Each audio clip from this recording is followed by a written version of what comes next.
April has been the craziest month of my entire life. Just to give some context about me, before study abroad, last semester was a little bit rough because in August, my dog passed away. But one of the biggest lessons I learned from that, Toby's only responsibility was to love and to live, enjoying the little moments because he literally had nothing else. His entire life, as any other dog's, is devoted to loving his human beings. So although last semester was a little bit hard, I also discovered a newfound passion for something that was also a little bit inspired by Toby, but more of a rekindling of something that I had forgotten that I loved, which was creating. Now I need to curl my eyelashes, so brief intermission. Okay, so then I came abroad and I was like, I have all these realizations from last semester. I'm like, what am I even doing with my life? And this is what leads up to the final takeaway, because I didn't really have any expectations coming abroad. I had loose plans, who I wanted to become, what I wanted to do, but I didn't really have any expectations after that. But through all of these trips, traveling around Europe, some of my closest friends, making new ones along the way, what I realized is what it really comes down to and what human life really is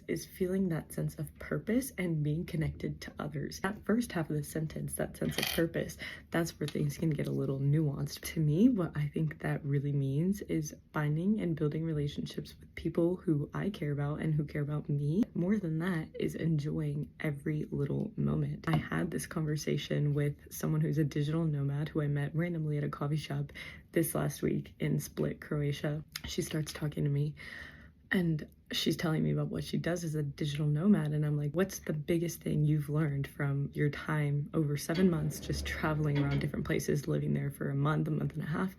And the one thing she said, there's not a single person out there that she's met that doesn't want more. No matter where you are in life, you will always want more, and that's one thing she discovered. The reason why it was such an eye-opener to me was because I realized that my entire time abroad has been letting go of that sensation. It's been letting go of this idea of to become successful or to achieve my life purpose, I have to become this person or do this or something externally driven, and instead it comes from within. It comes from me feeling that sense of fulfillment once I create something. It comes from me feeling fulfilled when I impact people. That's where I find my joy in my day-to-day and every moment to moment. And my entire point with this video is to encourage you to look inwards as we go through this young transitionary phase of life where we're in our 20s, maybe you're still in high school. Once you discover your why, you can apply that everywhere else. Product managers have to do this too. You have to discover, why are you building this product? What demand is it meeting from a target audience, and why do they care to use it? What value does it bring to them? It's the same sort of analysis you're doing for yourself, and that's the analysis that you realize life is centered around. Thanks for listening to my TED Talk, and follow for so many more to come.